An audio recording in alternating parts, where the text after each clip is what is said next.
Hello, and welcome to a new episode of Paia Groject, the unofficial podcast about the board game Gaia Project. Here is Matteo El Templo, and with me...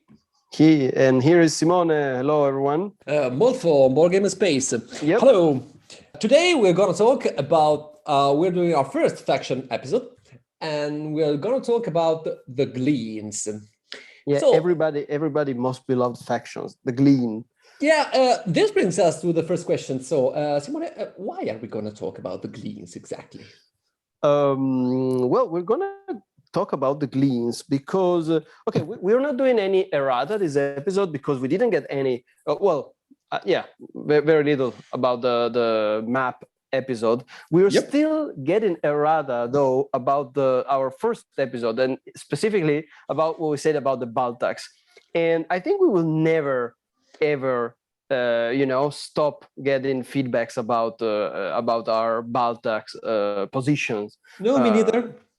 And so there has been a very insightful discussion on Board Game Geek for those of you who are interested with Jason Legg on the original thread that we created when we first launched the podcast. So I'm not going to comment on that because we cannot have a comment session about Baltacs every episode. So if you're interested, there has been some discussion there, and I think some fair points have been raised from both sides. But also, on the occasion of our first episode, we had gotten some feedbacks about the Gleens. Specifically, some users, some listeners, they thought that we have ranked the Gleen too generously, because the Gleens are notoriously one of the most let's say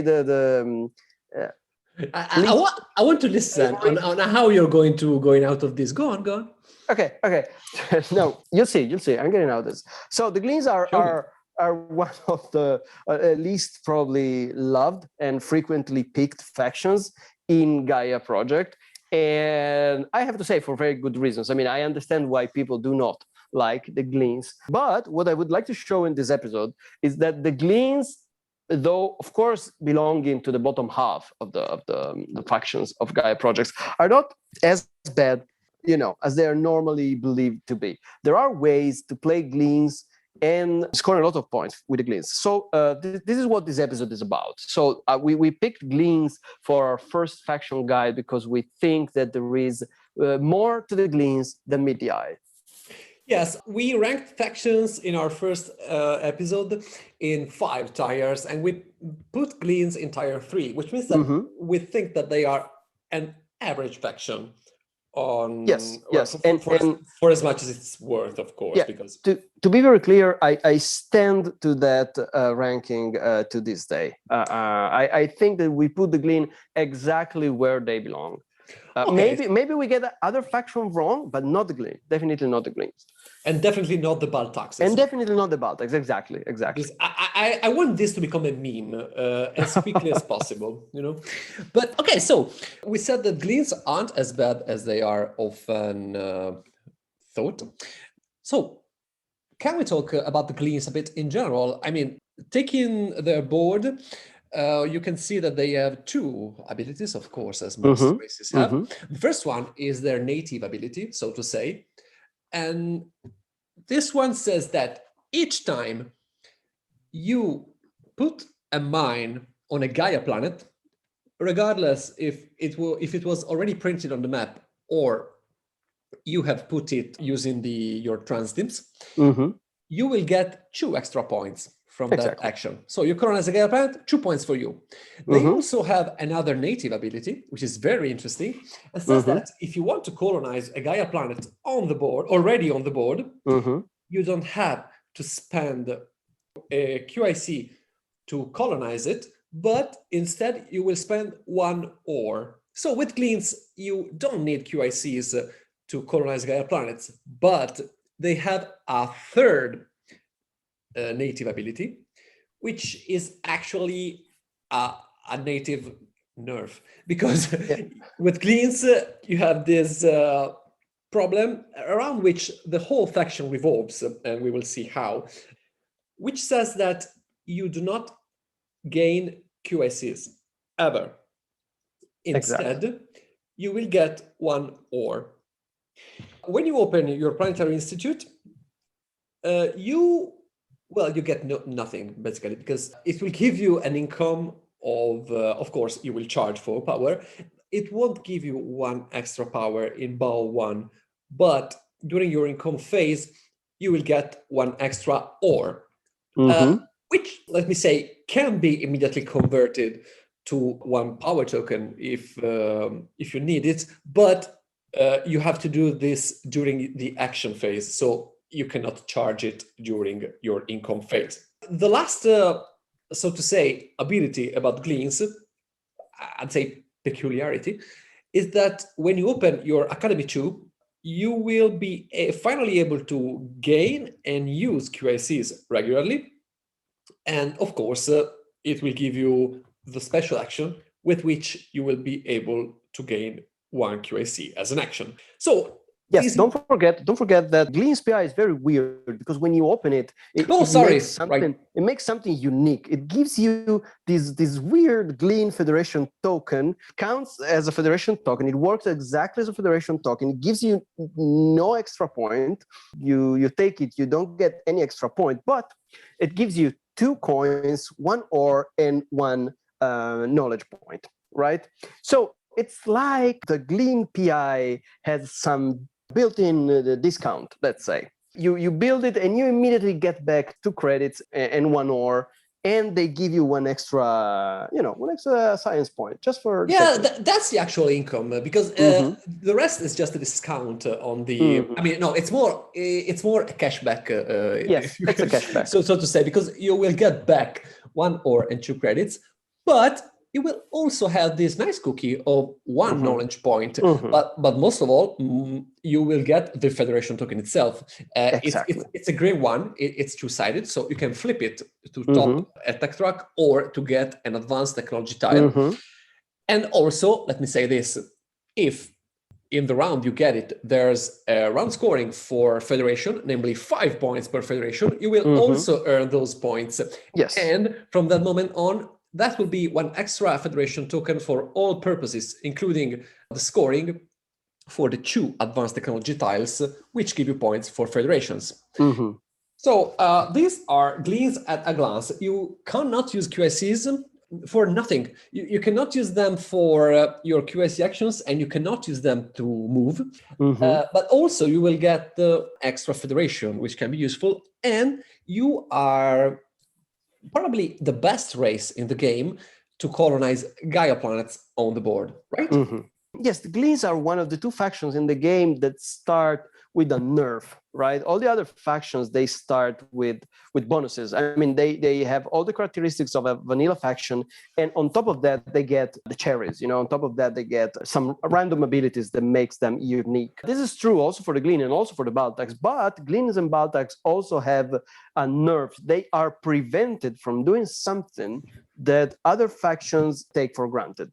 So they are not entirely vanilla in this respect, because they are prevented from doing, let's say, the normal stuff the normal factions do in Gaia Project, right? Yes. So when playing the Gleens, you have to deal with that, and that's probably one of the reasons why people don't love the Gleens that much, because you have to face a huge problem that is you cannot use QICs. That means you don't get bonus in your movement.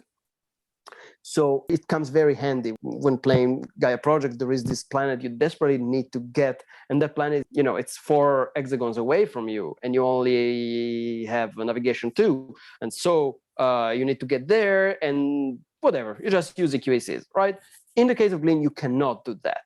So the Gleans need to plan their movements around the map very, very carefully. And it's very easy to box the Glean, or anyways, to stop them from getting where they want to, because they cannot use QICs to move further. They also have another peculiarity. We are going to, we're trying to introduce them step by step, so it's not overwhelming. But they also start at step 1 of the navigation track. They are one of the 2 factions in the game which does this. But this is another small nerf, because not very small actually, but because, as said, you won't get that extra QICs.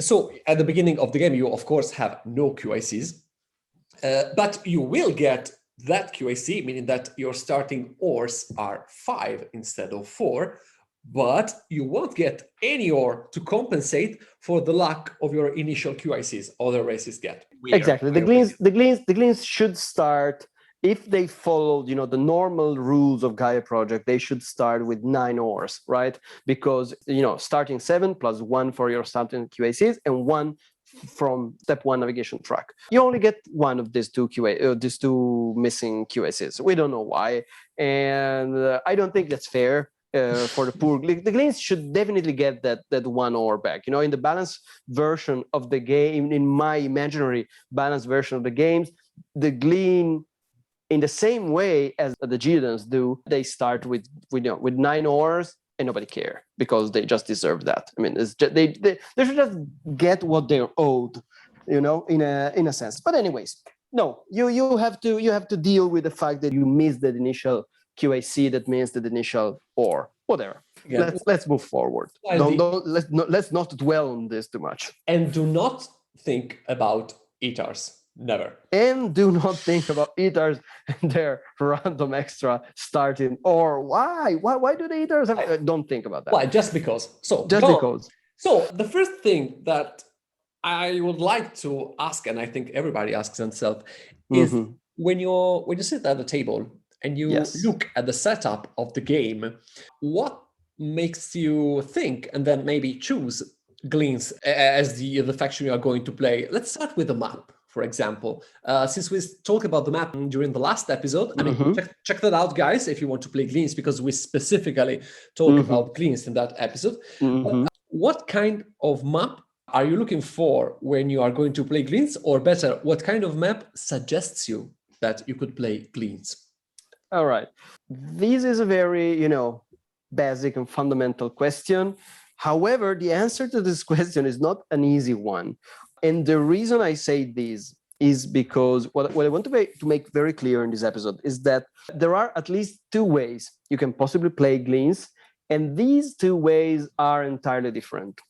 When people come to me and they tell me, oh, right, but the Gleens, they're not that good. I try playing them and, they never score convincingly. They never get to very high final scorings. And I say, right, it actually depends on the way you want to play the Gleens, okay? Because the Gleens are one of these factions that have these native abilities that suggest to you that they might be strong Gaiaformers, right? Another such factions are the Terrans, for instance. Terrans, it's obvious. You look at the Terrans board, you look at their native abilities and say, okay, these guys need to Gaiaform. This is just what they were born to do. You can argue that Baltax and ETARs have a strong affinity with Gaiaforming, which I think is true, though possibly not as strong as the Terran. And then there's the case of the Gleens, right? I mean, on paper, the Gleens would be very strong Gaiaformers, and indeed they are. One of the possible strategies that you can adopt when playing Gleens is the Gaiaform. All right, and why is that? Because they get 2 extra points every Gaia planet they can put a mine on. So you go on the top of the Gaiaforming track, you start placing 2 or 3 Gaiaformers each round, and you take the 3 points per Gaia planet, basic tech tile, and that nets you exactly. That nets you 5 points each Gaia planets plus possibly round scoring tiles. If there are some round scoring tiles for Gaia planets, you can get to 8 or even 9 points per Gaia planet. That's really, really good. So that's obviously one of the possible strategies that the Gleens can adopt. However, as you said in the beginning, when you were describing the faction, the Gleens have another very strong native ability. And actually, if I think about the native ability of the Gleens, what I mostly focus on is their other native ability. That is their ability to colonize Gaia planets that already exist on the board at the start of the game, and their ability to colonize these planets without the need for QACs, right? You just need 1 extra ore and you can go and take the Gaia planet. That makes them probably the best faction in the game when it comes to taking those planets. Providing that you get there, of course. Exactly. So this is a problem. And this is where the map comes into play. Because either way, it doesn't matter whether you want to play Gaia-forming Gleens or not Gaia-form or non-Gaia-forming Gleens, you still need to reach these planets. You need to reach the Gaia planets, you need to reach the transiting planets. So we have already said these plenty of times in the first episode, in the map episode. Gleens are the most map-dependent faction in the game.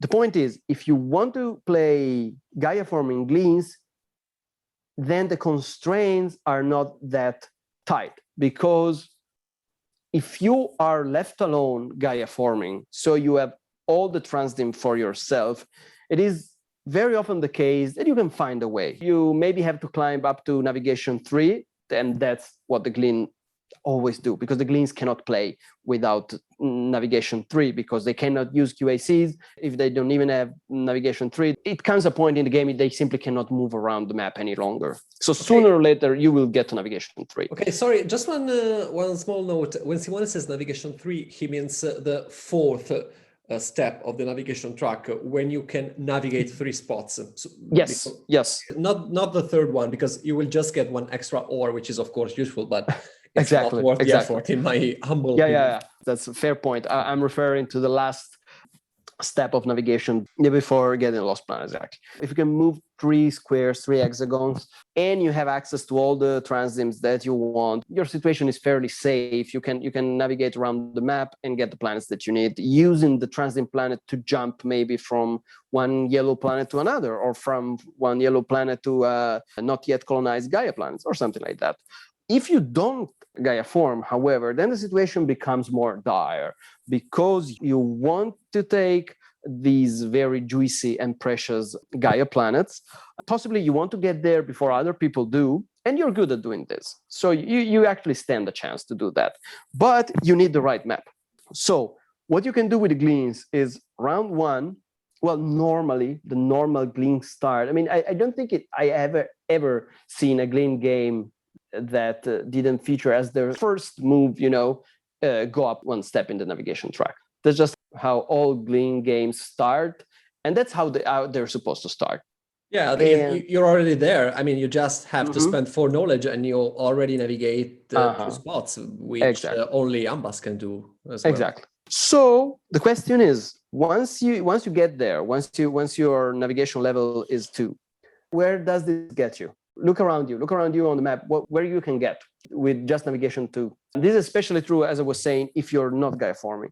So the point is that if you're not Gaia-forming, you want to have a very aggressive first round, an explosive first round in terms of expansion. You want to lay your hands on as many planets as you can. Yellow planets, your homeworlds, or Gaia planets, doesn't matter. You just need to get all these planets, because this is your chance to get wherever you want to go before people start interfering with your business. And even in round 1, you have to be very careful about that. But this is your chance. Use it well. So when you look at a map, ask yourself, how many planets can I get round 1? Don't worry about trading stations. Don't worry about research labs. Don't worry about academies. Just forget about all these. Just focus on the fact that you want to build as many mines as possible. You have navigation 2. You have access to unlimited Gaia planets. As long as you have ores, you can go on, building mines. So this is the first round for a non-Gaia-forming Gleen, has to focus entirely on placing these mines on the map. And if the map is not right, if the map does not allow you to place, I would say 5 mines round 1, if it is impossible for you to do that with only navigation level 2, then just pick a different race or play Gaia-forming Gleens. But I wouldn't consider playing Gleens if it's impossible for me to expand in the way that I just described. So we can say that, I think that this is how this episode works, because you are the one who says stuff, and then I do the lots of inverted commas expert commentary, So this was for the public, so we can show the great thoughts behind this podcast. It's a great show. But I'd say that Gleens, in this respect, have 2 distinct advantages over Ambas. And I think that they are the faction in the game which can make the most explosive start of all because of Mm-hmm. two reasons, as I was saying. The first one is that you're yellow. The yellow map in general is much more friendly to this kind of start because of how the yellow planets are printed on the different sectors. Mm-hmm. And the second one is that, well, you have this huge advantage that you are not limited by your QICs in order to colonize Gaia planets. So when an Ambas has to stop at some point because he or she has run out of QICs, you just need one extra ore, and that's Mm-hmm. much easier to get. So Exactly. I think we should look for a lot of yellow and Gaia planets at the distance of 2 spots from each other, right? Exactly. That's it. So there are some consequences that could come from this basic idea. The first consequence is that you need to know who your opponents are. Who are you playing against? And in particular, when will your adversaries be ready to start colonizing Gaia planets, and specifically the Gaia planets you're looking for? You are aiming, at the beginning of a map and a game, you study the map and say, okay, I want to take this, and this. So are these planets in danger of being stolen from you by some other faction? If so, who? And if so, when? Can you outrun them? Can you precede them and avoid being blocked in your expansion by these factions? So this is why the Gleens are a very good third or even better fourth pick. And this is basically true of all the factions which are not the powerful five. All the underdogs in Gaia Project are better picked last because you have more information and you can make more informed decisions on which type of game you will be allowed to play by the other factions that are in play, right? Gleens want to know if the Ambas are in play before. It's not that the Gleens cannot outrun the Ambas. Maybe they can find a way to do that, but they want to know, right? They want to know what they're up against when they start playing. So consider the factions that are in play, and Ambas are obviously your public enemy number one, right? Because Ambas, they get to navigation 2 very early, and they're very good at getting Gaia planets. And they only need one step of terraforming to get a yellow planet. So you have to be careful about that. Also, the geodens can be a problem for you because the geodens, not only they have your homeworlds at terraforming 1, but they are also very eager to get new planets, right? So a very aggressive geoden could take one of the yellow planets that you need in your first round for this explosive expansion. So be wary of these. I'd say the orange board, mostly geodens, and the brown board, mostly Ambas. And don't forget about Bescots. I mean, a good Bescots game, in my opinion, starts with Navigation 2 as well, I think. Navigation 2 and an equally aggressive expansion. And this aggressive expansion, in the case of Bescots, is mostly focused on gray planets, but it is the Bescots get Gaia planets in their way, they will be happy to take that, especially if these Gaia planets allows them to get to another gray planet. So look out for these possible complicated. And then, of course, any faction that has a couple of QACs can get any Gaia planet they want, basically. So this is another important point. Is the 2 credits, 1 QAC booster in play? And if so, who is going to take that? Yeah, if you pick your faction when you are like 3rd or 4th to play, you also have this huge advantage because you can choose the best boosters for round 1. We will get to them specifically later, but don't forget that.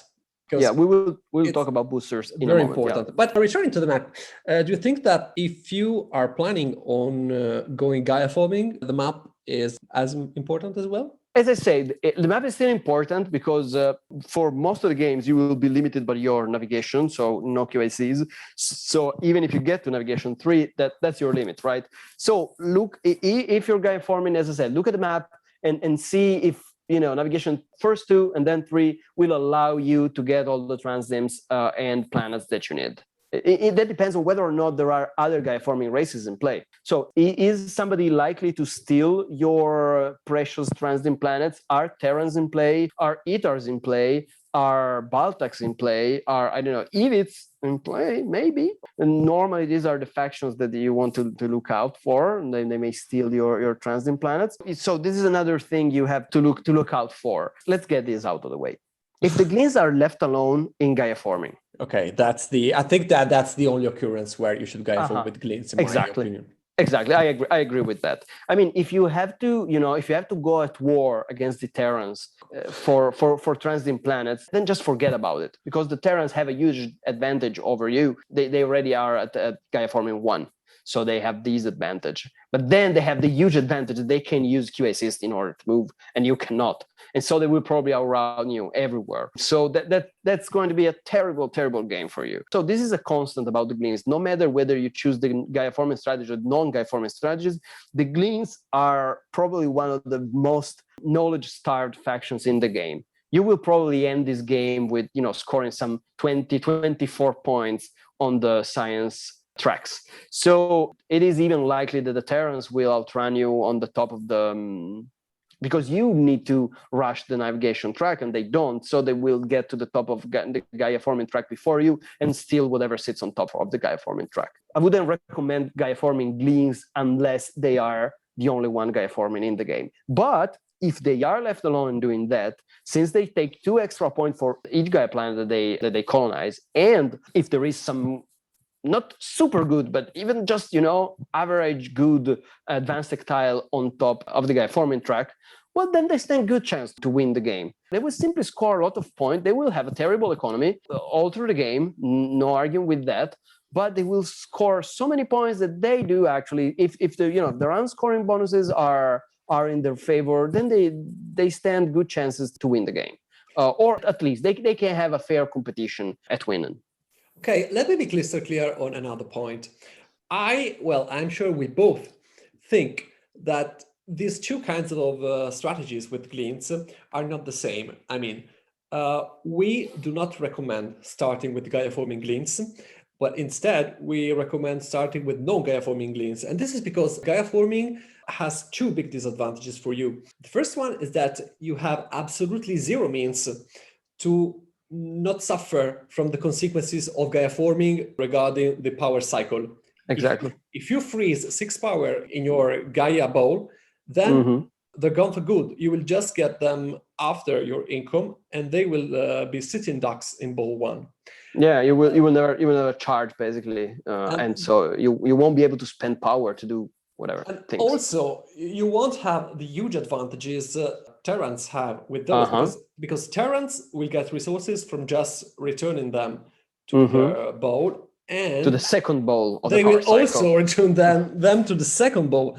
So you will be starving from resources if you play Gaiaforming Gleens in general. Let me be clear with that. If you want to get acquainted with Gleens, start with non-Gaiaforming Gleens, and they will give you some unexpected satisfactions. I promise. It's a promise. Yeah, okay. So Gaiaforming Gleens, left alone Gaiaforming in a game where no other Gaiaforming faction is present, if that would happen, that would be very, very powerful. But the point is that this is just Christmas land. That never happens, in my opinion. I mean, I never, where I'm last in picking order, and there are good conditions for Gaiaforming, and no one has picked a Gaiaforming faction, and I am left with a yellow board. Okay, that just doesn't happen. The point is that you're not playing against Mickey Mouse. Probably other people at the table, they know what the consequences this scenario would be. I mean, you are the Gleens, you get a ton of points from colonizing Gaia planets, and with no competition, that's not going to happen. I mean, I did some very good Gaiaforming Glean games, but that was very long ago, when the people who I were playing with had not fully realized what a Glean left alone in Gaiaforming meant. Nowadays, in my experience at least, it just never happens. So it's for me, this is a story of the past, but it is technically possible. So let's address the question, for the sake of the argument, let's address the question that playing unchained, unbound Gaiaforming Glean is still possible. You're going to have a good game with that. You're not going to be very rich anyways, but yes, that's going to happen. Okay, so another aspect of appraising a game, which in my opinion has become underrated, is the final scorings one. What do you think are the best final scorings for Gleens? Because in my opinion, the only one they actually struggle with is the satellites Then the other Yes. ones, they can do basically any one of the other ones. Am I wrong? No, 100% agreed. Satellites, it's just not the Gleens objective, all right? So if one of the two final scoring condition is satellites, I mean, you can still pick Gleens, and you have to be prepared to the idea that you will probably score 6 to most likely 0 points on that final. So is that okay with you? If that's okay with you, then go pick Gleens. Otherwise, and you also have to consider what the second objective is. Otherwise, I would not recommend playing Gleens in a game where satellites is among the final scorings. Gleens are not very, but they are reasonably good at all the other 5 final scoring conditions. They like structures, they like structures in Federation, they like Gaia planets, of course. If you're playing non-Gaiaforming Gleens, you will still get a fairly decent amount of Gaia planets, and maybe you'll be able to get the second place on Gaia planets. Of course, if there is a strong Gaiaform, if Terrans are in play, they will outscore you on Gaia planets, but you will get enough Gaias maybe to be second for the purpose of that object. And then of course, there is planet types. And planet types is only viable for Gleens if you're playing non-Gaiaforming Gleens, of course, because the second track I recommend to climb after navigation at that point is terraforming. Even non-Gaiaforming Gleens, they're not like super happy probably with planet type objectives. Gleens are, as we say, aggressive expansionists who like plenty of mines for cheap. They don't like to spend 3 or 4 ores for a single mine, but maybe the last rounds of the game you can do that. From this point of view, they are rather versatile because they can adapt to all these different final scoring conditions, except, as we said, for satellites. Oh, you weren't expecting that, were you? I know. We're full of surprises. But that's true. But that's true. The only problem with satellites is that you don't get power, so you instead get extra ores, and while you can convert them to power, it's a bit inefficient not to use them as the ores they are. You already introduced this, but let's talk a bit about the tech trucks, which is an interesting topic, a very interesting topic to me. And since we are there, we could also talk about the advanced tech tiles which Gleens strive for. Which are those, and where are they? Where they should be, of course. All right. Well, we've already said that the Gleens are not a faction that is particularly strong knowledge-wise. No matter what strategy you'll decide to use for your game, that is Gaiaforming or not Gaiaforming, you're probably not going to build that many research labs, let alone academies, so you won't produce many knowledge points per round. The result of these is that you'll get the chance to climb up 2 tracks, and that's mostly it. Maybe on particularly favorable situation you'll be able to climb up a third one, but that's normally not the case. So you have to start the game knowing that you get 2 shots at this. You have track 1, you have track 2, you have to decide which ones are going to go up, and that's it. Unless you do something very crazy and I don't know, you decide to climb science as your first track. But the problem with Gleens is that I don't think that they can afford going up the juicy income tracks, because since you basically have to perform this explosive initial expansion, you need to go up the navigation track. So that hinders them a bit. You're not Firax. You cannot stay there in your 2 initial lines, look at other people expanding, going up economy. No, you can't. You have to be that person. You have to be that one who is madly colonizing everything which is yellow or green in sight. But that's not a real problem, because your income will come from your structures. At the end of round 1, you can easily get 8 ores?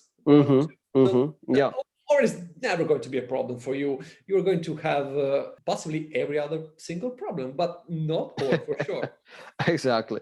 So this is another aspect under which the Gleens are similar to the Baltacs, and that's not a coincidence, because these are the 2 factions that start with a nerf, and they have to compensate for that inability to do certain things. And so you cannot really play Gleens and expect not to go up the navigation track. That's not a thing. That does not happen. So you have to go up navigation the same way that the Baltics have to go up the Gaiaforming track.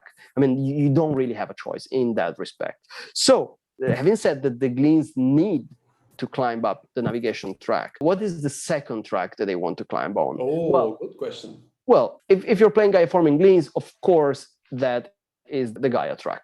The rather self-evident. And you cannot, fully complete the navigation track and then start moving on the Gaia track. A little bit of this, a little bit of that. You will need to start Gaiaforming at a certain point, maybe not round 1, but round 2, so possibly even round 1. So you will have to climb both tracks simultaneously, and that will make you extremely slow in climbing both tracks. So this is another problem in this hypothetical Gaiforming Glean game. If you're not Gaiforming, then you don't care about the navigation track. You don't care about the Gaiforming track. You most initially want to rush the navigation track up to the top, and possibly even to the very, very juicy Lost Planet, which gives you navigation 4. That means you can move 4 hexagons on the map, and that is huge for the Gleens. And add to that you can use you can place the Lost Planet and then move 4 squares from there. The Lost Planet is stronger in the hands of the Glean than it is in the hands of any other faction, because it gives the Glean a type of mobility that without it they could only dream of. And also it helps you with several final scorings, right? Planet types, federation and structure, sectors. Structure and federation, sectors. Those planets always sits on top of the navigation track, and it's good for you. Go take it. We usually think about the top of the navigation track in terms of the Lost Planet mostly, but we often forget that. I mean, we as a community, I don't know if it's true for everyone, but we often forget that once you are there, you move 4 spots, which is insane. Yep. You basically get the +3 booster every single movement. And this is because you usually get to the Lost Planet quite late in the game, so it's not that useful. But don't forget that not only you are going up the navigation track as a madman, but also that your Planetary Institute will give you 1 Federation token without having to actually form one. So you can get to the top of the navigation track very early with respect to the other factions and have that great navigation 4, and also the Lost Planet, which is a sort of status symbol, The extremely useful, extremely versatile Lost Planet. This makes them very good at sectors, by the way. We didn't talk a lot about sectors, but since Gleens have this urge to expand, they tend to perform quite well at sectors in general, especially with Lost Planet. Yeah, that is true. And as far as the second track that I recommend climbing when playing Non-Gaiaforming Gleens, I think that there really isn't a choice. Even in this case, you don't really have that many options. I mean, you could argue possibly for, I don't know, the AI track. Maybe in some context, but I don't really see how that could work out. So the second track that you need to focus on is terraforming, of course, because at that point you will be in a later stage in the game. You already have your economy up and running, and you produce plenty of ores each round, as Matteo was saying. And Gaia planets, you have run out of Gaia planets, and you have run out of yellow planets. Either you have taken them all, or they're being taken from you. So what do you do now? Where do you go? Well, you turn your eyes to other planets, right? So brown and orange are your favorite, but you can start terraforming your way around. What I would recommend is that you, first and foremost, it's pretty obvious, I know, but focus on the printed Gaia planets on the map, because there are 7 of them.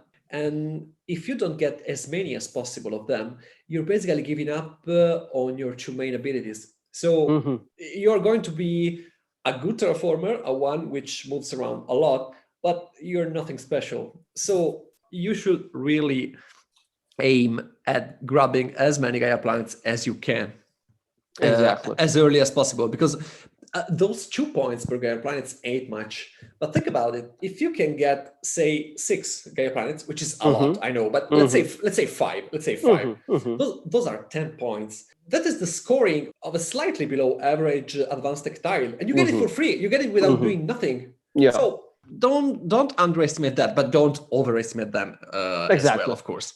Exactly. Well, yeah. One thing. I want to say this at the start of the episode, and then I forgot. So I'm going to say this here. The Gleens native abilities. Don't focus on these possibility of getting these 2 points for each Gaia planet, right? Again, that's a nice cookie. That's a nice thing that you get, and if you do your homework well, maybe you will get to some 10 points out of that, which is really good, which is extremely good. In Gaia Project, when you're offered 10 points, you always take them and say thank you very much. I really enjoy getting these 10 points. But that's not where the real strength of the Gleen lies. The real strength of the Gleens lies in their other native ability. They're only faction that can do this. The only faction that can end round 1 having placed all of their mines on the board. Round 1. You have already run out of mines. And I mean, Ambas can do that on the very specific circumstances, but that's very rare. The Gleen are very good at doing this.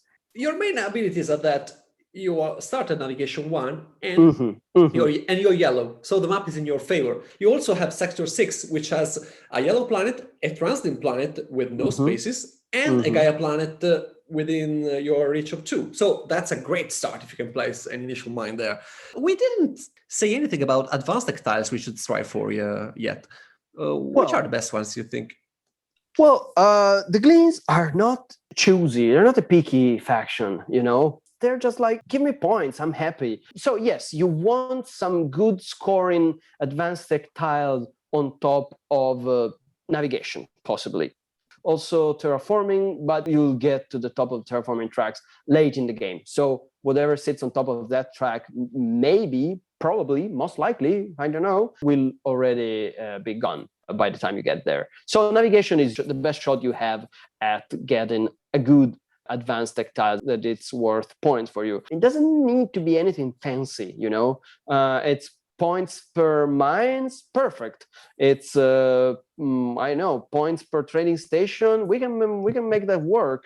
Points per federations, excellent. But the Gleens are very, very happy if they get 3 points per federations on top of navigation. Of course, everybody is. Literally anything that gives you point, except possibly for one of my favorite advanced tech tiles in the game, but not for the Gleens, that is 2 points per bump on the tech tracks, right? Right. That's a shame. That's a shame because the Gleens, they don't get that many advancements on the tech tracks, and so that's not worth that many points to them. But if you get that and nothing else, take it. Worst case scenario, it'll be worth 10 points for you. It's always better than nothing.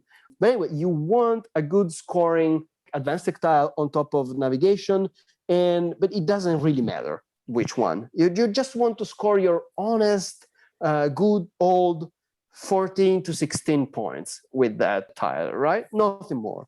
Well, also good for you is the 2 points per Gaia planet, of course. All right. Let's say in the dream scenario in which you're playing Gaiforming Gleens and you're alone, then you have 2 points per Gaia planet on top of the Gaia track? Whoa, that's a party. And all these other tiles that we just talked about, if they're on top of Gaiaforming and you are Gaiaforming, that they're good for you. Of course, if you get some of the points at the end of the round 4, I personally would consider rushing that tile, opening my PI and then grabbing that tile, whatever it is, because you have this huge advantage, meaning that you absolutely have to go up the navigation track as early as possible, even faster than the other faction, maybe even faster than Ambas. Ambas can afford delaying their navigation advancement, but you can't. So try to turn that into an advantage for you. Rush to the tactile. If it's 3 points per fed, do not think about anything else. Just rush the tactile, grab it, open your PI as soon as possible, and score as many points as possible from that great tile. If it's one point per planet type, well, it sucks to be you, but it's better than nothing still. So grab it. Don't rush it with all your energies, because you could be doing some better things, or maybe don't pick Gleens if that tactile is there, of course. And you also have another very important advantage over one of the best factions in the game. Yes, I said that. Since your main track is the navigation one, Ivids won't compete with you for that tactile. I mean, Ivids won't steal that tactile from you, and that's more correct.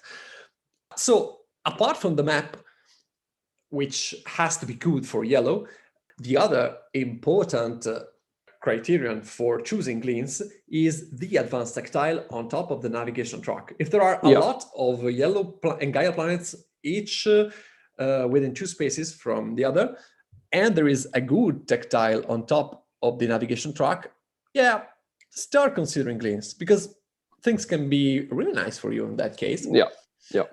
We forgot to mention, so very briefly, 2 points per sector is very good, and 3 points per research lab at the end of each round. Also very good. 3 points per mine every time you build a mine, very good.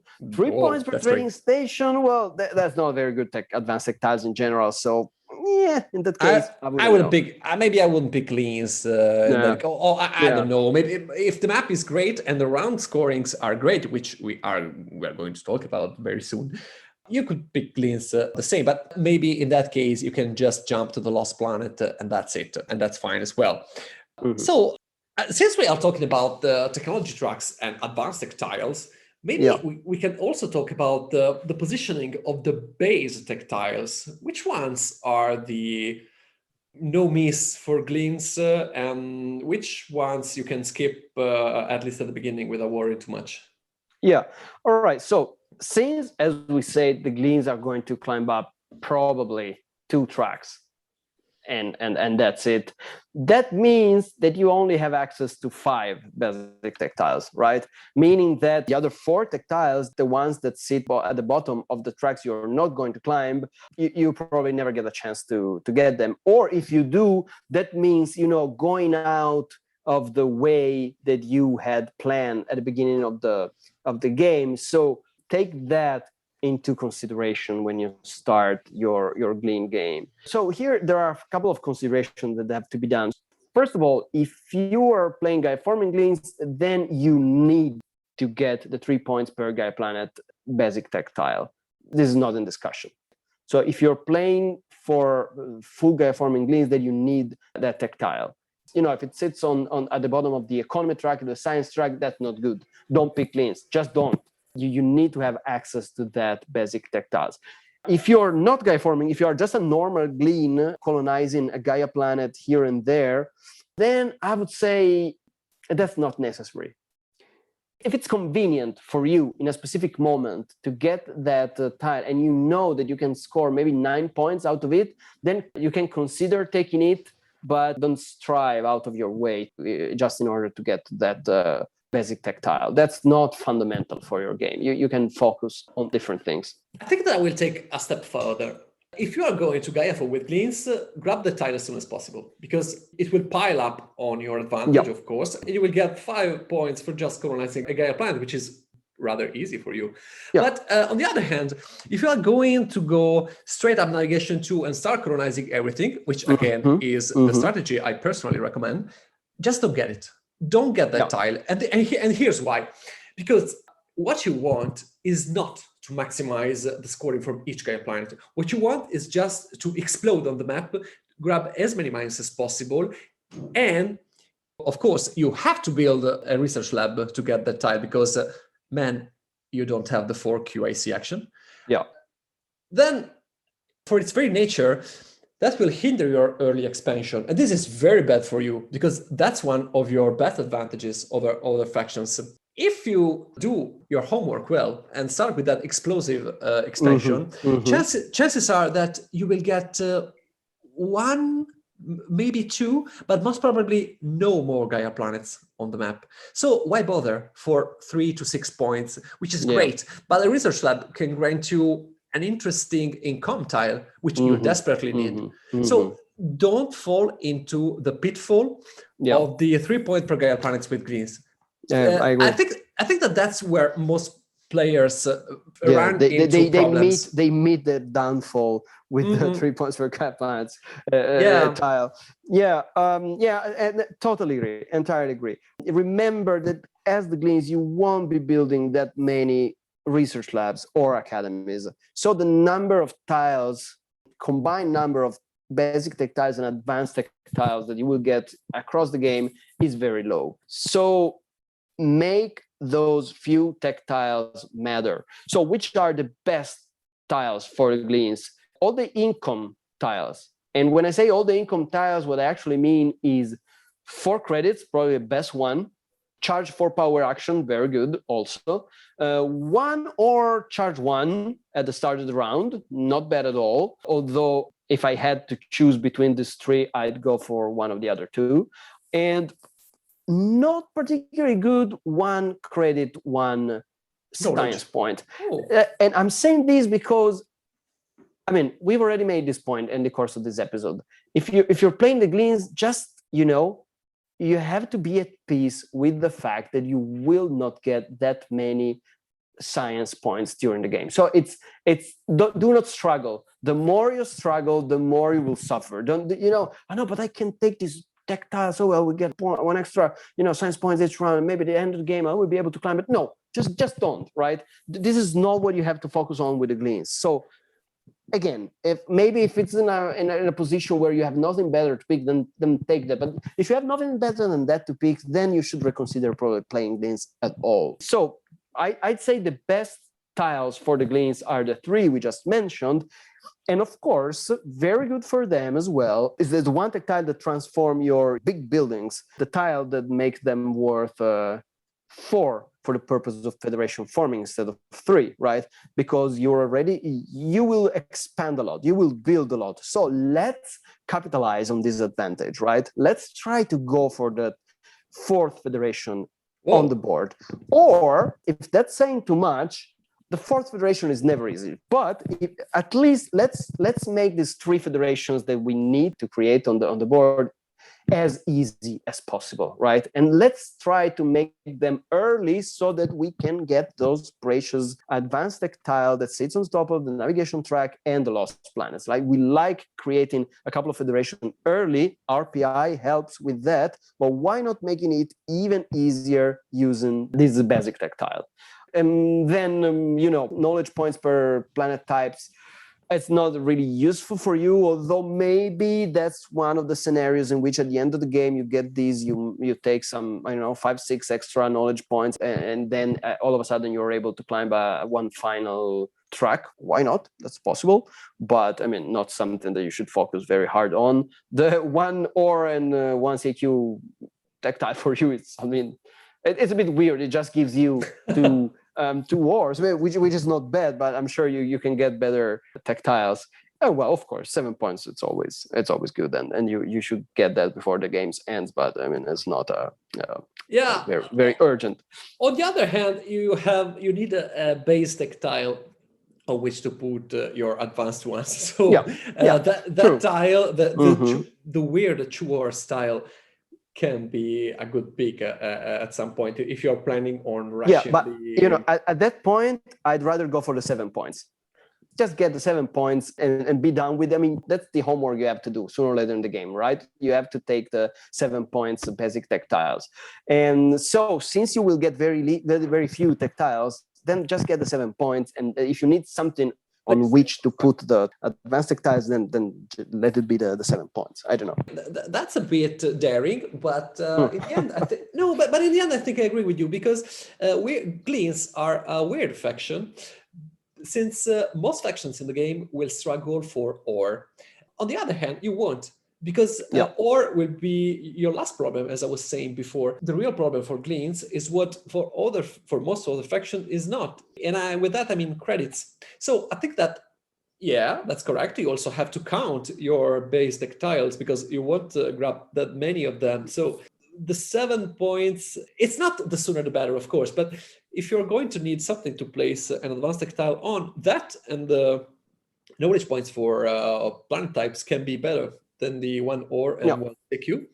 But also, a small digression on the income tiles could help here, because I think that the most powerful of the three, the best one for you, is with zero doubts the 4 credits in compile, because that will help you fix your biggest problem, meaning the shortage of credits, while the charge 4 is not bad. That's almost always a good one, but definitely not if you're planning on Gaiaforming. Oh no, yeah, of course, I was referring to Non-Gaiaforming, of course. In that case, forget it, because that won't help you much. You absolutely cannot burn power with Gleens. I mean, 1 or 2 powers throughout the game, if a juicy power action presents itself, of course you can. You will especially like the 7 credits one.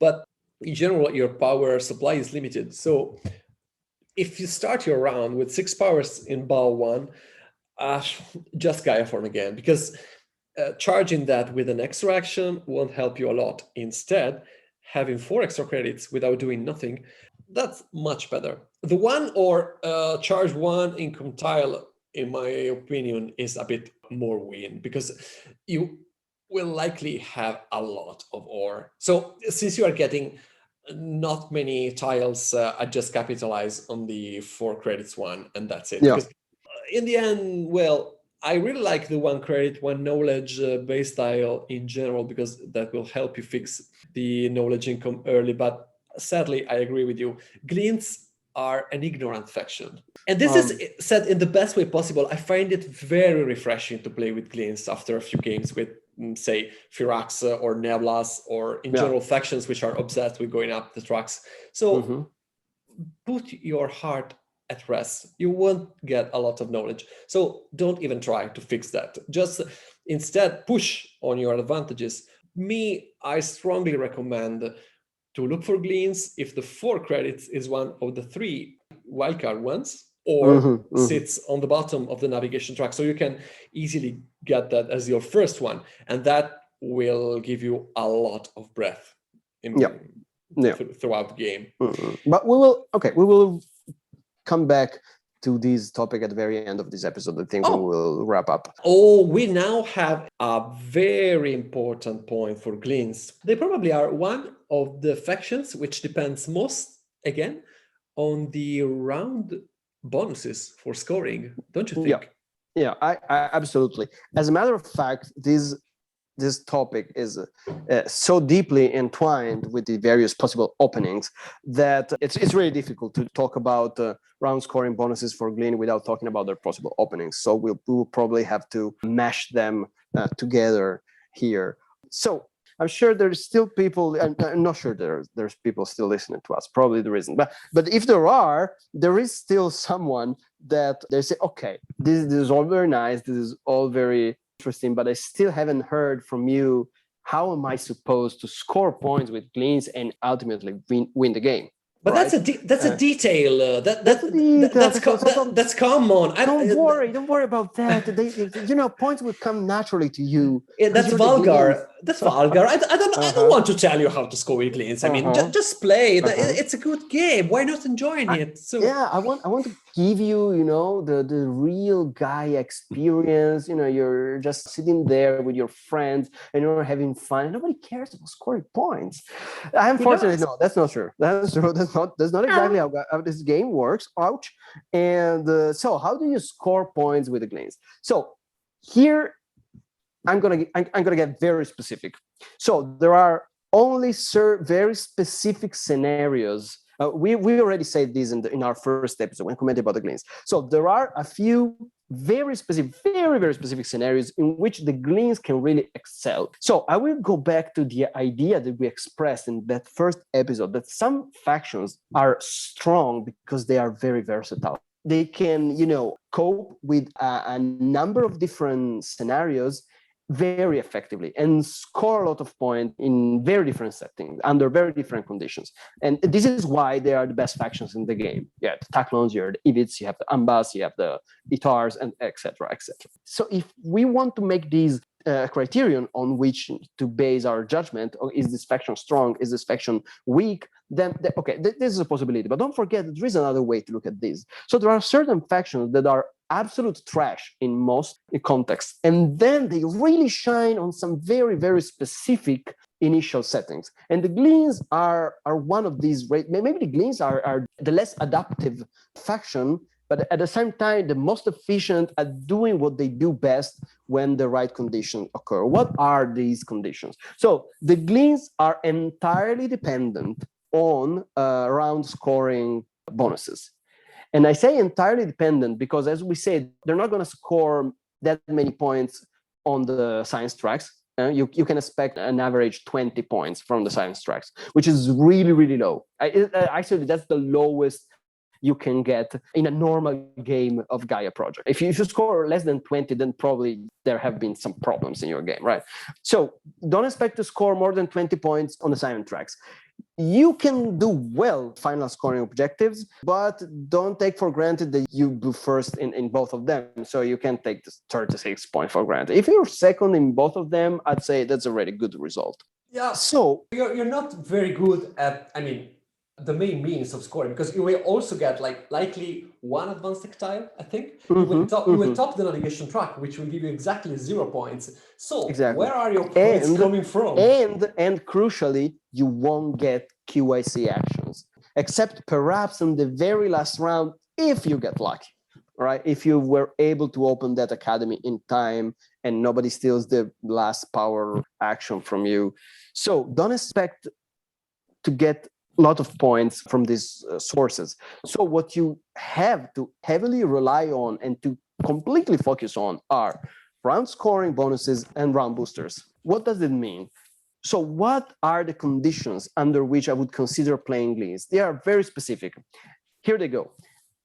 Round one, round scoring bonuses are either one of these three. It doesn't really matter which one, but they need to be one of these three. It's 2 points per mine. 2 points per mine, just in general. Any mine you place on the map, it's 2 points. Or it's 3 or 4 points for every mine you place on a Gaia planet, right?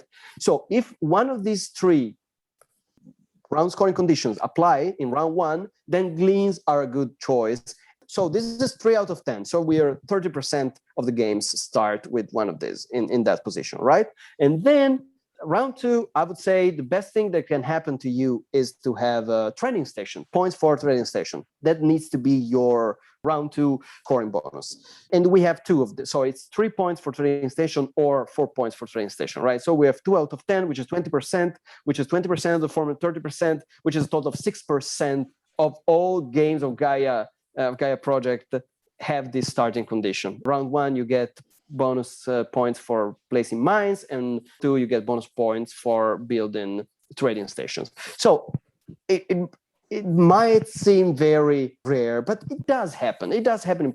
We've all played plenty of games where the first round going this way. So if those conditions apply and the map is good, as we described before, then what you do with Gleens is just this. Round one, you just build mines. You don't do anything else except building mines. Of course, round boosters can help you with that, and we will talk about round boosters in a moment. But consider this. So round one, if the map is right, it's very easy for the Glean to place 5 mines on the map. That's not difficult at all. Some of these are mines will probably on Gaia planets. Some of these mines will be on yellow planets. That depends. But in general, I would say that you can easily score an average of 9-10 points in this first round from round scoring bonuses only. 3 points per Gaia planets, 4 points per Gaia planets, 2 points per mine, doesn't matter. You have to aim for, let's say, 8, 9, better 10 points in that first round. Once you've done that, and then you just pass, you build 5 mines, you have 5 credits left. Round two, you will just start with your 5 credits. So you need to find a way to get some more credits, but in round one, you should have charged enough power to get, if not the 7 credits power action, at least some credits out of the power that you have in Bowl 3. So round two, it's trading station time, right? So you need to build those trading stations, possibly 2 or maybe 3. And if you can get your hands on another planet, then build another mine, not to lose that crazy ore momentum. Because around one, you will start with an income of 8 ore or something, which is crazy, right? In round two. So try to keep that going. Build your trading station, but also keep building your mines, right? And then you can get maybe 6, 8 points on a spectacular game, 12 points on round two, just by building trading station. That means that if you have gotten a good round booster, round 1 or 2, you could end round 2 with 40 to 50 points. Guys, so I want to say this in another way, because this is the key. No, really, I'm giving you the secret to score with Gleens. While it is in general recommended to look at scoring from the second half of the game, with Gleens, this does not apply. You have to score from round 1 with Gleens. And and here's the key. The chances that you will get a mine bonus on round 1 and a trade station bonus on round 2 are not very high. But that happens more often than one might think. If that's the case... Especially if you play Gaia Project obsessively, as we do. Yeah, but that's another story at all. But if that happens and you choose Gleens, forget everything which is generally told about Gaia Project. You are Gleens. You have to start. You have one action to prepare for yourself. Go up the navigation 2, and then just start scoring as if there's no tomorrow. Because that's the way to win with Gleens. And and I find this fascinating, because no other faction does this as intensively as they do. It's very refreshing for me to play Gleens, because it's very different from all the factions. Yeah. But sorry, you were saying something about round 3, right? No, thank you, Matteo, for pointing that out. That's absolutely correct, and it needed to be stated openly and clearly. So the Gleens are the one faction where the sacred Gaia commandment of first focus on building your economy and then you start focusing on points. For the Gleens, this does not work. So first action of the game, go navigation 2. Second action of the game, you already need to start scoring points. Matteo is 100% correct in that respect. And why am I talking about this as very specific round scoring bonuses? Because this is how you build up your economy while also scoring points. That's the only way, right? If round 2 you have to build your academy, then that's not good, because you will find yourself with plenty of ore from round 1, but then you don't have any credits, you don't build trading station, right? You enter round 3, you have absolutely 0 credit, and you get desperate, and you say, okay, maybe I need now to build a federation in order to get the 6 credits that will keep me going this round. No, that's not how it works. That's why it is only under very specific condition that the Gleens can work. But also, don't forget, as we have repeatedly said across this episode, that the Gleens are the best at doing this. The Gleens are the best at this explosive start. This is where the strength of Gleens lie, and a lot of people don't see, right? Because it's so hard to see that, because it's so rare that you get the right condition. But when you get the right conditions, then the Gleens become really unstoppable. Because seriously, you can easily get to 40 points at the end of round 2, which is insane, right? Nobody does that. And then from round 3 on, then it doesn't really matter, because at that point you have your economy going. And well, you have to be careful, of course, to always keep your trading station going, or always keep your mines open. But from round 3 further, it doesn't really matter, because at that point you're ready to build a PI if there is a need for PI, and you're very good at scoring round 3 federations. Many factions struggle with that. They don't like to be forced to create the first federation in round 3, but the Gleens, you just open your PI. It doesn't matter. It's good for you. 5 points for you, 1 federation token, a hard discount, and 1 extra knowledge, just to pile up on that. Exactly. And you start charging, and then you get 1 extra ore in the next rounds, and you start charging power. It doesn't look like, but the Gleens PI is really strong. Also, one thing that we haven't said is that the Gleens have an advantage over most of other factions. It's only the best factions in the game to get this. They don't need to open their PI to unlock some key ability. I mean, the GLEEN PI is a nice bonus, but you don't need it to play, right? All their native abilities, they're already there on the board when you start playing the game. This is the same thing that happens with Taclons, the same thing that happens with Ivids, and it's not a coincidence that these 2 factions are the best factions of the game, right? The Gleens, of course, are not the best faction in the game, but at least you have the advantage that you're not constrained, as many factions are, to open your PI at a certain point in the game, in order to unlock some key ability. So this is another advantage the Gleens have. From round 3 on, just do whatever, but remember to be constant and consistent in scoring points each round. In the first 2 rounds, you get a huge advantage over your opponent, and now you have to keep that advantage, because it's useless to score 30 points in the first 2 rounds if then the other people the other players are able to overcome you because they're scoring points that you are not. So you keep scoring these round scoring bonuses each round and focus on round boosters that give you points. Let's enter the discussion about round boosters, shall we? They are very intertwined with the round bonus. I mean, yes. Just one last quick note when appraising the initial situation and then saying, okay, I'm picking Gleens maybe. Look at the round bonuses. Simone has already said mostly everything about the first rounds, but then the ones you don't like are basically the 2 points per tech bump. We are keeping to saying that, but that's true. Yeah. Especially in the last 2 rounds, other factions can easily score 6-8 points out of that, and you're not going to do that. That's it. But instead, for late game scoring, what you're good at is 2 points per terraforming step. That's great. Yes, just go up to terraforming after navigation, and you're scoring huge. Large building, that's fine, because you don't really, okay, we haven't said that yet, but you don't need that QAC Academy. Let me state that clearly. That's fine. If you open that, that's nice, because you can colonize better, you have access to the QAC actions, but the best thing is to just keep it for the round where it's worth points. Open your academy there. With that academy, maybe you can pick the 4 power value for large buildings. So you can immediately build up a federation. Follow the flow of the game. Do not try to dictate it. Exactly. 5 points per federation. Okay, then just wait a bit, open your PI, and for like 2 feds, it's easy for you, as Simone said, because you're colonizing everywhere.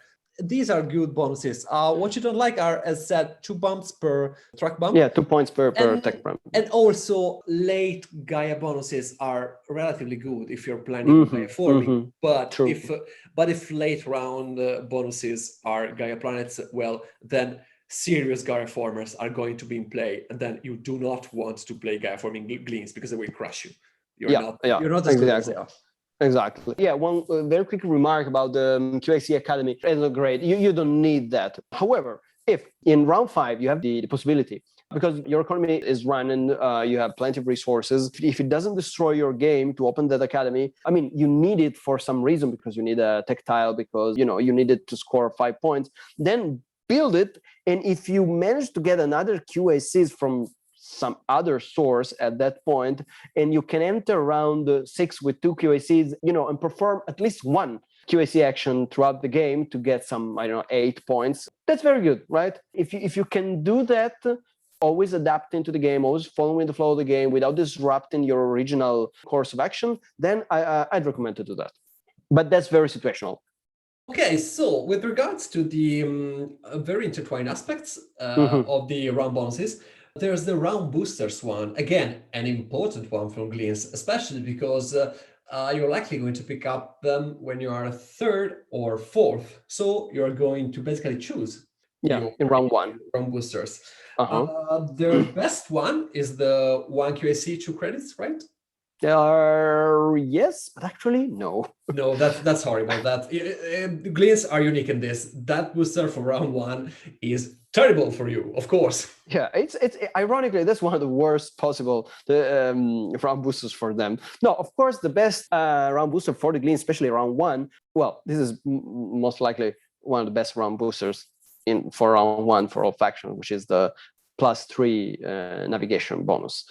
That's huge for you as a game. I'm going to say no in Firak language, but anyway, go on. All right. Okay. No in Firak language. Agreed. But that can actually make the difference between choosing to play Glean and not doing that.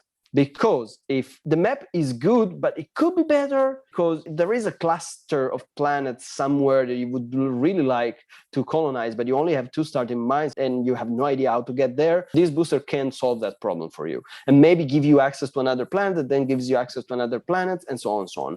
This is easily the best booster you can get round 1. Or you can have the perfect map where you don't even need this. I don't think that exists, but if this booster is not available, because it's not in play, or because you are 3rd and somebody else picked this before you, then again, start considering scoring points. So round 1, the 1 point per mine booster is really good because it's gonna score you 7 to 8 points. I did several games with Gleens where round one nobody wants these boosters that give you points. They want the round booster that give you some special ability or some extra resources. For the Gleens, this is good. Or even better, possibly, is the 4 credits, 1 point per Gaia planet. That's a very good boosters for the Gleen because it gives you some 3 points maybe each round, maybe 4 in the late game, 4 or 5 points in the late game, and also gives you credit which you are well, not necessarily starved as we were saying, because you will open a lot of training stations in round 2, but you know the Gleens can always do with some extra credit, so that booster is really good for them. If also consider another very important booster for them is the terraforming one, because maybe there is a planet that you really want that you cannot reach because it's beyond 2 hexagons, but there is a planet in between, which is brown and orange, and you can terraform that planet with the booster and then jump from there. So this is a very nice substitute if the range bonus is not in play. Then look at the map and see if you can make this work. And you can turn these into a +2 booster movement. And also, gives you the possibility to open yet another mine, which is always good, as we were saying, with the Gleens. You know, regarding scoring boosters, I think they're basically all good. The mines and the trade station ones are, I think, important for Gleens because, of course, probably the best one is the 1 point per Gaia, because it also adds to the fact that picking Gaia planets early is good for you. If you pick, say, 3 Gaia planets round 1, and then maybe another 2 during the game, you are going to score 3 to 5 points each round with that booster and also grab the credits that you really like. So that's a great booster for you. But I think that all the other boosters which allow you to score are good. 4 points per large building, of course, that's always a good one. Especially mid-late game. Indeed, you're not opening with that. You're not Taklons, you're not Neblas, so that's fine. But as you correctly said, towards the end of the game, so do not grab that without thinking. 1 point per mine and 2 points per trade stations are great, but you have to have the right timing for them. But these 2 help with your peculiar gameplay, because at the beginning of the game, they're not very sought after, because people will want more resources than points, but you want to score instead. So if round 1, you can grab the 1 ore and 1 point per mine booster and no other booster is available for you, I think that the range bonus and or the terraforming step are deciding factors when considering Gleens, but they're good for early rounds because you're going to colonize a lot and then building your trade stations. The one booster that I do not recommend for Gleens is the 3 points per lab and 1 knowledge, because it will give you that knowledge point which can or cannot be useful, and it does not allow you to follow the round scoring, because in the base game, at least, we will see with the expansion, but there is no round booster for building labs. Yeah, there's the 2 points per bump, but we already said that you actually don't like that. So, I mean, that one is not the worst pick if you absolutely have to, but maybe consider instead a resource booster if the need arises, unless it's the last round and, well, you just say, okay, no problem, I'm going to open 3 labs and that's it. But the boosters you should look after are the +3 to your movement, insane step, which is very good. It is especially true for the early game, right? Of course, if you already are at navigation 4, I mean, where do you want to go? So so you won't need that in the late game, but at the beginning it's great. 4 credits and 1 point per Gaia, awesome, throughout all the game. And the other 3 scoring boosters, in my opinion. Let me say something else with respect with the research lab booster and research labs in general. So I guess maybe people who are listening to these are a bit confused right now, say, sorry, are you just saying that throughout all of round 1 and round 2, I just take 1 tech bump and I don't build any research lab or academy and I don't get any tactile? The answer to that is yes. This is exactly what I'm saying. This is, again, very unusual play style, but these are the Gleens, baby. That's what they do. So don't worry about that. There is a reason why we said that you won't get many points out of the science tracks. This is why, because you just don't consider technology tracks or basic tech tiles for the first 2 rounds of the game. Ideally, you build your first research lab in round 3. Well, consider in round 3, you really need that research lab. So be open, be ready to build it because at that point you need to, otherwise your disadvantage grows too big. But yeah, first research lab you build in round 3. This is why Matteo was saying that round booster is not great, but you will likely open more research lab than academies. Well, that depends on round scoring bonus, but in general, you will open more labs than academies. So who know? What do you know? Round 4, 5, 6. This could even grant you 6, 9 points. So why not, right? Yeah, if you can score good, of course, do not hesitate to take that. It's not that you don't hate it, of course, but if you are looking at the game setup and see that the boosters are that booster, 1 ore and 1 knowledge booster, say for example, and the 3 range is missing, and the 4 credits 1 Gaia is missing, that's probably not going to be a great Gleens game. Because in general, I think that boosters are a very underrated factor when choosing factions. Yeah, and also round scoring bonuses. They're really often overlooked. Importance of these. I had people telling me, yeah, but that's not how you win the game. No, yes, that's how you win the game. That's exactly how you win the game. How you win a game in Gaia Project, by caring about all these factors combined without neglecting anyone. And with Gleens, you have to look after that specific factor of round scoring for 6 rounds long. So that's very important. But also boosters, if those boosters are missing and the other 2 ones, I mean, the 2 knowledge ones are present, well, maybe you should look at some other fraction because you struggle getting the resources and especially the points you need, while those knowledge will help you much more with some more takey factions, because Gleens definitely are a low-tech faction. Of course, if you want to Gaiaform with Gleens instead, you probably will open your lab earlier because you need both Gaia bump. But again, that's why we said that this is a much more difficult path. Because again, what kind of tile are you taking? The 3 points per Gaia immediately? Okay, great. You're going to starve your whole game.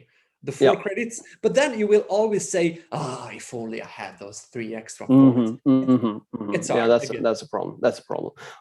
In the second half of this episode, I see that we have focused more on the non-Gaiaforming aspect of the Glean game. But the point is that I think most of the people who listen to this have a pretty much a clear idea on how a Gaiaforming game is played out, especially if you're the only faction that Gaiaforms, all right? What you have to do is pretty obvious. While we wanted to give you the idea of how you could play the Gleens in a way that does not involve Gaiaforming, but is still extremely competitive.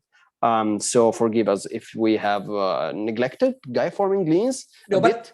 No, but sorry, don't apologize because I don't apologize. No, don't apologize because I'm saying this, for newer players. But especially for newer players, the thing is that we said that you can pick Gleens if you're last and there are no the Gaiaformers, so you are free to do that.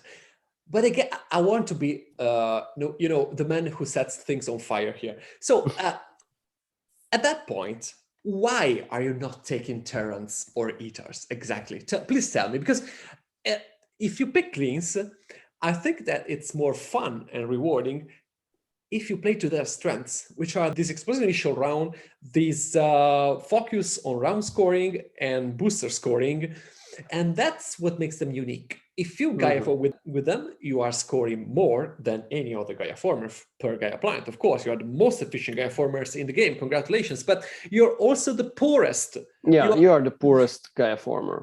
You are also the one who struggles most for Gaiaform, because even if Baltax do not have those many power tokens and they are not going to open their PI likely, they still are going to rush the Gaia tracks. So placing a Gaia planet will cost them only 3 powers, while you are terrible at climbing tracks. So by the time you get even to 4 power per Gaia planet, that's going to be mid-game. So I don't want to say that you cannot play Gleens Gaiaforming. I have done that several times. But again, in my opinion, it is much better, fun, easy, and rewarding to play them as an early rush, Gaia colonizing faction, and follow the tide of the round boosters. Of the round scoring, and also of the round boosters. Amen to that. I Amen. think we have made our point about the Gleens, haven't we? Just two more quick points. We already said a bunch about all the factions. What other factions you should look at? You're yellow, so Ambas are your number one enemy. But what about other factions? And if your opponents have picked Gleens, what can you do? If your opponents are have picked Gleens, chances are that the setup is next to perfect for them. So first things first, do not underestimate the Gleens player. Well, maybe they will play at the usual terrible Gleen game, no worries. But maybe, just maybe, they listen to this episode and they know that they can and should rush with an early expansion. So do your best to hinder them at least a bit. Maybe colonize a Gaia planet, which could be useful for them, even if it's not the best suit for you. But hey, everybody likes a Gaia planet here and there. Just deal with the fact that they will pick whatever sits at the top of the navigation track. You have to outscore them on it. But most of all, they can be quite predictable because they will tend to follow the round scoring bonuses. So you will know what they're going to do. So maybe, I don't know, try to lure them in building a trade station next to yours so you can charge better. I don't know, try to max out that, because Gleens almost never have a good game for them. You can, of course, try to outscore them. But if they have the perfect setup, they can be a real problem. Simone wasn't joking before, because it happens to us to arrive at the end of round 3 with 70 points in our bags. From a psychological point of view of the opponent, that can be devastating, because you're struggling at 20 when they are at 70.